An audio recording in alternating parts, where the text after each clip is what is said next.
Jesus, I surrender all to Him. I freely give.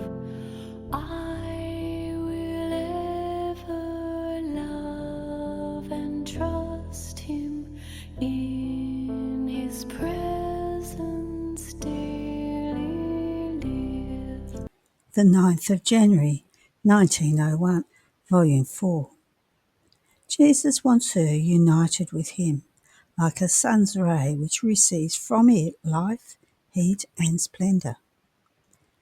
This morning I felt all oppressed and crushed, so much so that I went in search of relief. My only good made me wait a long time for his coming. Then on coming he told me, "My daughter, did I not take your passions, miseries, and weaknesses upon myself for love of you? Would you not want to take those of others upon yourself for love of me?" Then he added, "What I want is that you be always united with me, like a sun's ray, which remains always fixed in the centre of the sun, and which receives from it life, heat, and splendour. Suppose that a ray could depart from the centre of the sun. What would become of it? Immediately after leaving, it would lose life, light, and heat, and would return to darkness, reducing itself to nothing. Such is the soul. As long as she remains united with me in my centre, it can be said that she is like a sun's ray, which lives, receives life from the sun, and goes wherever the sun wants. In some, it remains at the complete disposal and at the will of the sun. If then she distracts herself and just disunites from me, there she is, all darkness, cold, and without feeling within herself that supernatural spur of divine life." Having said this, he disappeared. End of the reading. The 9th of January, 1903, Volume 4. Everything is written in the hearts of those who believe, hope, and love. This morning I was feeling all oppressed, and since Monsignor had come to visit me, saying that he was not sure that it was Jesus Christ who operated in me, when Blessed Jesus came, Jesus, told me, "My daughter, in order to comprehend a subject well, it takes belief, because without belief, everything is dark in the human intellect. On the other hand, the mere believing turns on the light in the mind, and by means of this light, one can recognize with clarity truth and falsehood, when it is grace that operates, when it is nature, and when the devil. See, the gospel is known to all, but who comprehends the meaning of my words and the truths contained in it? Who keeps them in his heart and makes of them a treasure with which to purchase the eternal kingdom? One who believes. As for all others, not only do they not understand a thing, but they use my words to mock them and to make fun of the holiest things. So it can be said that everything is written in the hearts of those who believe, hope, and love, while nothing is written for everyone else. The same with you. One who has a little bit of belief sees things with clarity and finds the truth. One who does not sees things as all confused. End of the reading. The 9th of January, 1920, Volume 12. Each created thing holds out the love of God to man. I was praying, and with my thought I was fusing myself in the eternal volition, and bringing myself before the Supreme Majesty, I said, "Eternal Majesty, I come to your feet in the name of the whole human family, from the first to the last man of the future generations, to adore you profoundly. At your most holy feet, I want to seal the adorations of all. I come to recognize you in the name of all as creator and absolute ruler of all.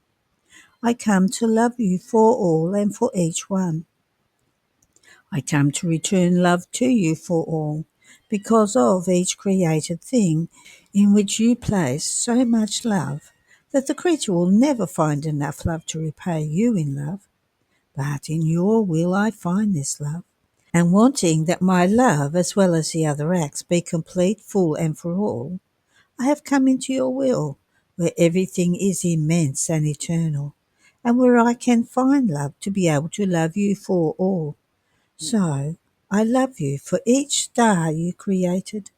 I love you for all the drops of light and for all the intensity of heat which you have placed in the sun. But who can tell all, my poor mind was saying, I'd be too long. Therefore I stop here. Now while I was doing this, a thought told me, how is it and in what way did our Lord place rivers of love for the creature in each created thing? And a light answered my thought. Indeed, my daughter, my love poured out in torrents toward the creature in each created thing. I told you elsewhere, and I confirm to you now that, as my uncreated love created the sun, it placed oceans of love in it. In each drop of light which was to inundate the eye, the step, the hand, and everything of the creature, my love ran toward her, and almost pounding sweetly on her eye, hand, step, and mouth, it gives her my eternal kiss, and it holds out my love to her. Together with light runs the heat, and pounding on her again, a little more strongly, almost impatient for the love of the creature, to the extent of pelting her, I repeat to her more intensely, my eternal I love you. And if the sun fecundates the plants with its light and heat, it is my love that runs to nourish man. And if I extended the heavens above man's head, studding it with stars, it is my love that, wanting to delight the eyes of man, also at night, repeats to him my I love you in every sparkling of star. So each created thing holds out my love to man. And if it were not so, creation would have no purpose. And I do nothing without purpose. Everything has been made for man, but man does not recognize it, and he has turned into sorrow for me. Therefore, my daughter, if you want to soothe my sorrow, come often into my will, and give me, in the name of all, adoration, love, gratitude, and thanksgiving for everything. End of the reading. The 9th of January 1927, Volume 20. How one who does the will of God possesses the balance of it and possesses an act of light for everything. How a note of sorrow was placed, and this is why the divine will and the human will scowl at each other. How the first fruits are the things which are liked the most. I was going around everywhere according to my usual way, to follow the divine will in all creation, and my sweet Jesus, moving in my interior, told me, my daughter, how surprising is the work of the soul in my will. Just as the fiat maintains the balance in the whole creation, by echoing my balance she forms the balance in all creatures, and extends in them the kingdom of my will. She is like light which descends from on high, and fixing herself in everyone, she extends in everyone the kingdom of the love, of the adoration, of the glory of my will, and of everything it possesses. But while descending as light to let nothing escape her, she ascends as light, and brings the balance of all the acts of the creation, of all times and of all hearts, to her Creator. With the balance of all the human acts in which the soul has let the act of the divine will enter, on her part she empties all the human acts and lets the divine will flow as prime act. And the divine will extends its kingdom in them, because there is a soul who has taken this to heart. There is no human act in which she does not want to fix her light, so that what is human may be flawed, and the divine will alone may reappear in all things. This is why, my daughter, I almost make you touch everything with your own hand. I want you to extend yourself to everyone and to everything, in order to extend the kingdom of my will. This is what I want, that my will flow in everything, which as light, while investing everything, remains above all, and everything becomes my will.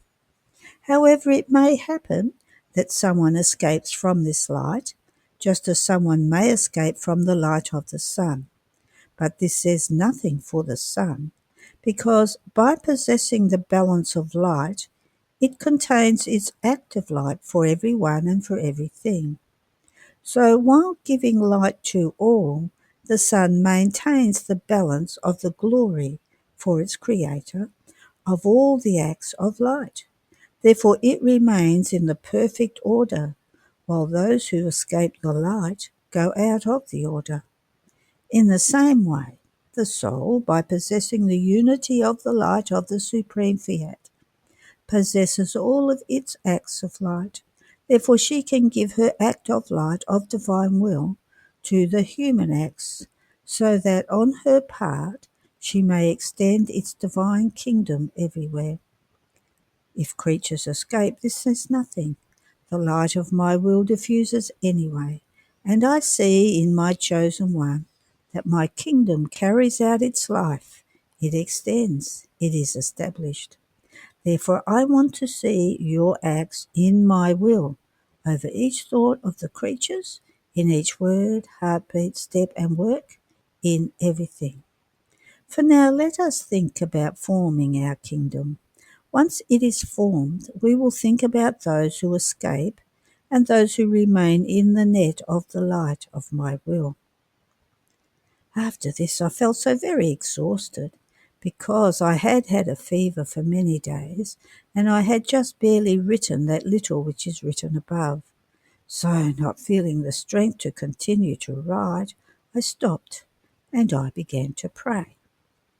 My sweet Jesus, coming out from within my interior, clasped all of me to himself and compassionated me, telling me, "My daughter is sick, my daughter is sick. You must know that a note of sorrow was placed from the creatures in the kingdom of my will, a note which no one for many centuries has ever thought of healing, a note too sorrow for the supreme fiat, and the cause for which the divine will and the human will scowl at each other. Now, the firstborn daughter of my will must balance all games before she comes to our fatherland. She must fill all the voids in order to establish my kingdom in the midst of creatures.